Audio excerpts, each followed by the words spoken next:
কুমিল্লার মুরাদনগর উপজেলাকে বিভক্ত করে বাঙ্গরা নামে নতুন উপজেলা গঠনের চূড়ান্ত অনুমোদন দেওয়া হয়েছে।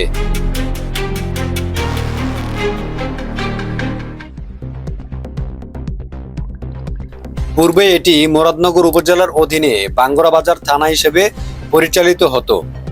দর্শক, বাঙ্গরা বাজারের প্রশাসনিক ও সরকারি কর্মকাণ্ড এবং বিস্তৃত অঞ্চলের মানুষের সুবিধার জন্য এটিকে পূর্ণাঙ্গ উপজেলা হিসেবে উন্নীত করার দীর্ঘদিনের দাবির প্রেক্ষিতে সরকার এই প্রশাসনিক সিদ্ধান্ত গ্রহণ করে।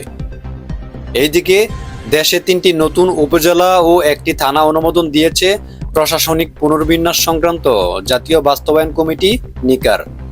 উপজেলা 3টি হচ্ছে চট্টগ্রামের ফটিকছড়ি উত্তর, কুমিল্লা বাঙ্গরা এবং ময়মনসিংহের পাগলা।